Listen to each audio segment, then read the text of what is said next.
So Kamala Harris has a new book coming out.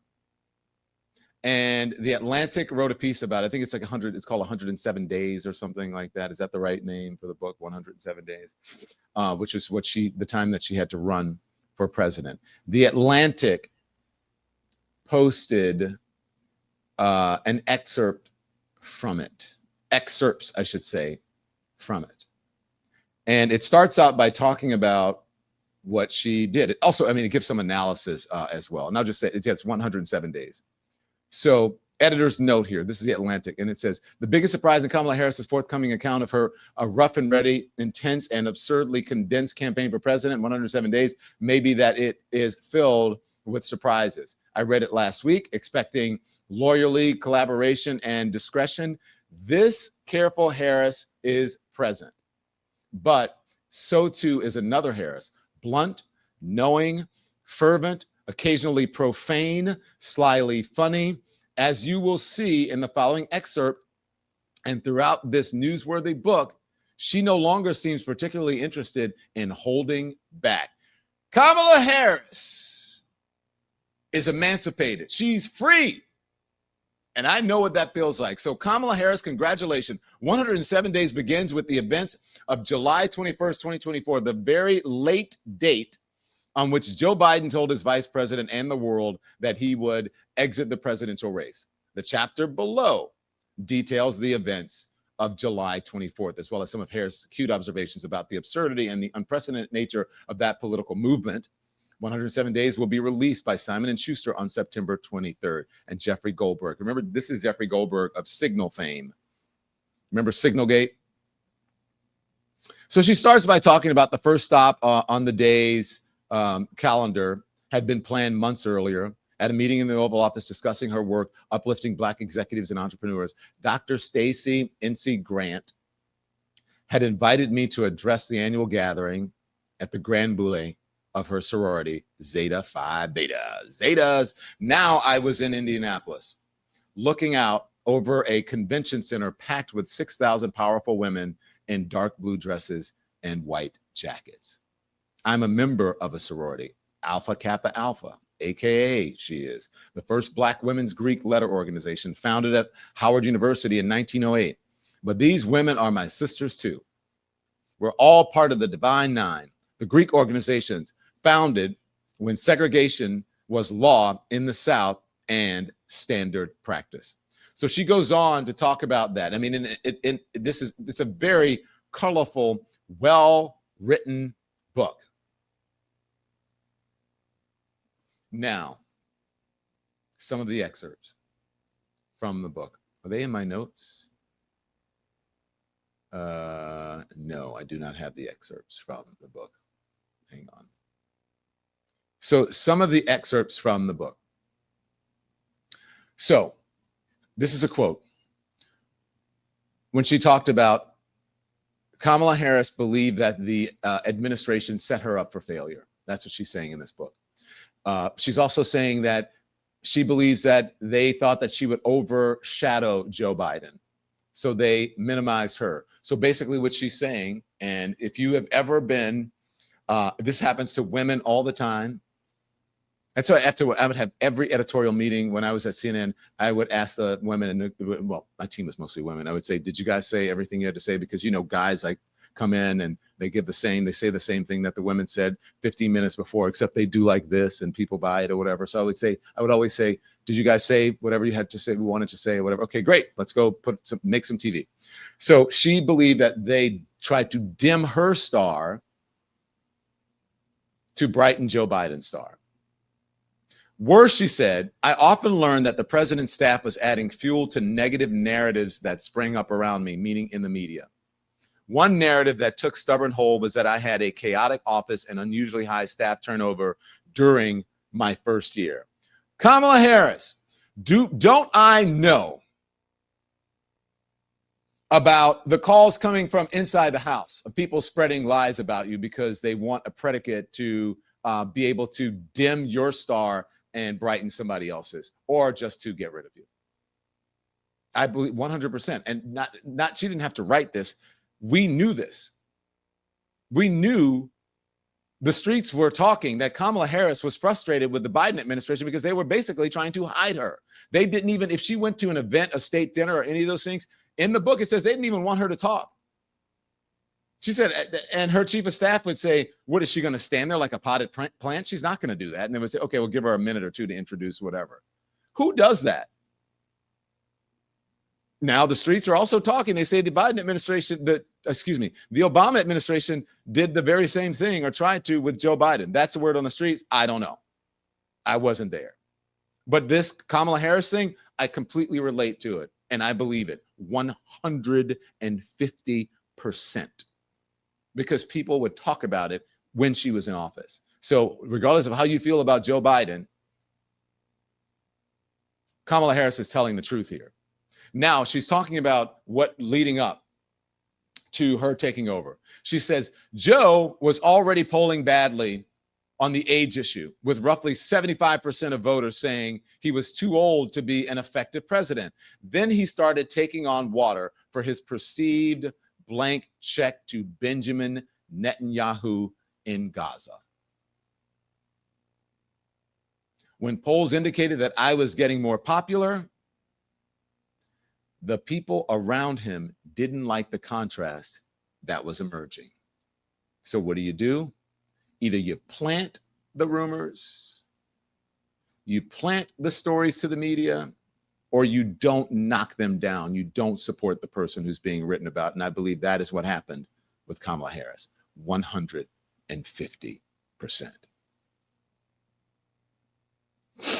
She also goes on to talk about more about Gaza. She said, despite desperate people had been shot when they swarmed a food truck.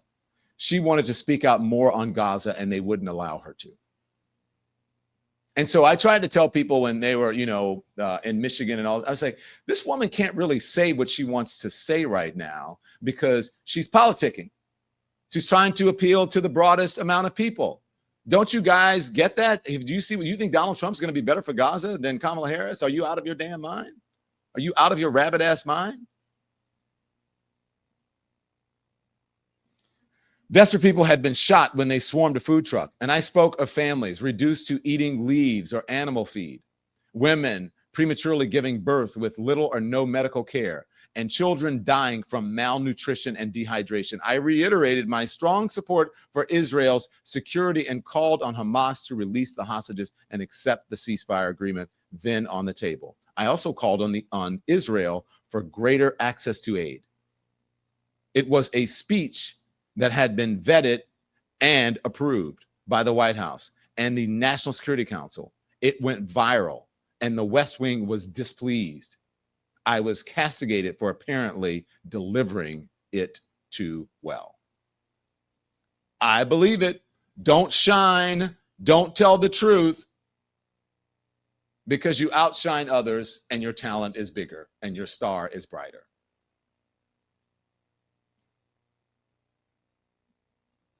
Now, y'all know I don't lie about anything. If there's one thing I hate a liar. I have all kinds of flaws, but lying is not one of them. Their thinking in another excerpt was zero sum. If she's shining, he's dimmed. Boy, I've been there. Oh my gosh. You're outshining all the other people. What's up? What are you going to do? We want the conservative person to be the bigger person, not him. Don't get me fucked up around here because I'll tell y'all everything. I'll tell all my business and everybody else's.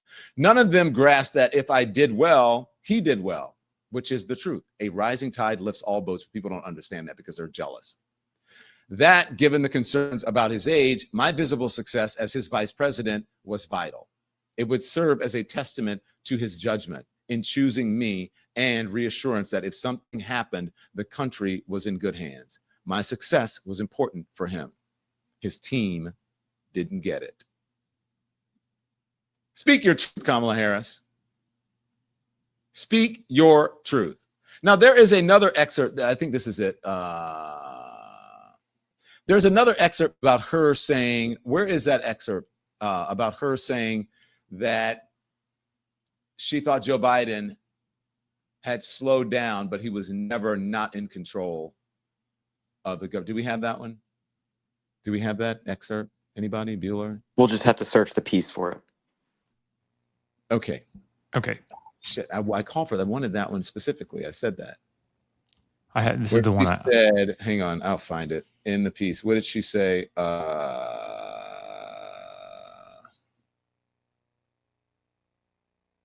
Here it is. I got it.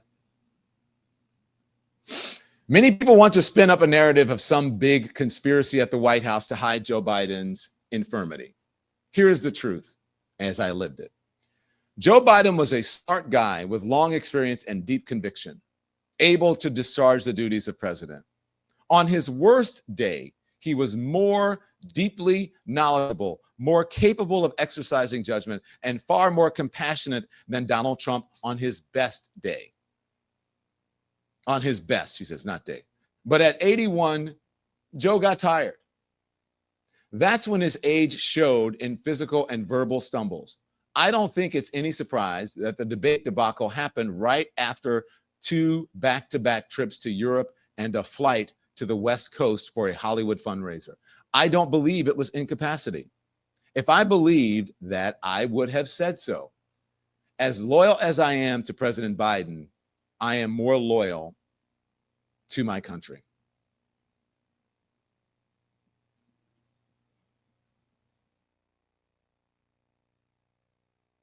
She said it right there.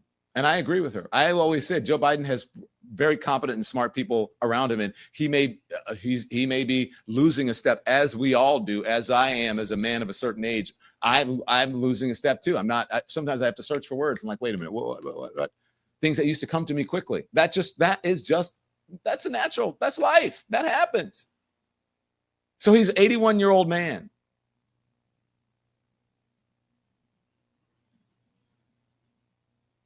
But I'm sure some of the conspiracy theorists are going to say, Joe, she is throwing Joe Biden under the bus. I don't believe it's so much that she's throwing Joe Biden under the bus. I believe when you have an opportunity to correct the record, you have to do it, and you have to speak the truth without fear. And I believe she is speaking the truth. This one thing also I want to read here. She says, I was well aware of my delicate status.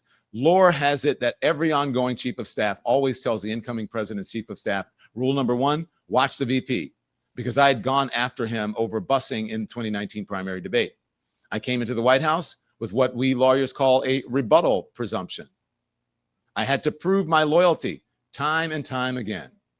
When Fox News attacked me on everything from my laugh to my tone of voice to whom I dated in my 20s or claimed I was a DEI hire, the White House rarely pushed back with my actual resume.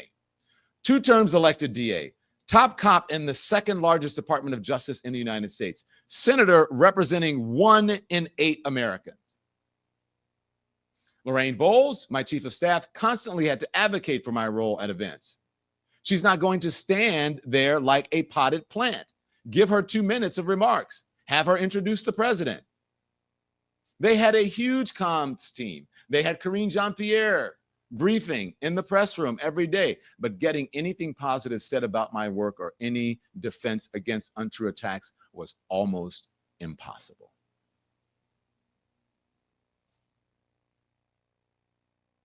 All right, Kamala Harris. I like you. I always liked you. I like you even more now. Come on now, Kamala Harris. Talk your shit. Tell the truth and shame the devil. Because what does it matter right now? The country is going off of a cliff. And so I know that you guys, I know from just history, you guys loved Joe Biden. You loved him. I get it. But there are things that you just don't know. And people, when I have to make decisions in business and all these things, and I have to make decisions in my life, and I tell people all the time, you don't know everything. You don't know all the facts. You don't know what's happening behind the scenes. You have no idea. But this Kamala Harris thing, I will tell you, the streets were talking the moment that she became the vice president, he became the president, and she became the vice president. That was that. Or someone in the family didn't like her because she went after Joe Biden on busing. So can you imagine just sort of how, what that causes people to do when you have those forces coming against you, and it's sort of whipsaw thing about what, and you know that you have a nice, fulsome resume, but yet others are trying to undercut and undermine you. That's what happened with Kamala Harris. And so you begin to wonder, like, am I losing my mind? Like, what the hell is going on here? And sometimes you begin to lose your confidence, but you have to hold on to that and know that those forces are just there because they're jealous, they're worried that you are going to outshine them. That is a real thing. And if you work in just everyday business, you know. Thanks everyone for watching. Your support means the world to us. So make sure you hit the like button and you subscribe to our channel to make sure that you never ever miss a video. We're live every day, 10 a.m. Eastern time. We drop even more content at 2 p.m. Eastern and 5 p.m. Eastern. And if you want more Don Lemon Show content, we'd love for you to become a member of the Lemon community, where you will receive access to special community posts. You'll get exclusive content and members-only live shows. So head over to our channel page or click the join button on this video. Again, thank you for watching. We appreciate your love and your support, and we will see you next time.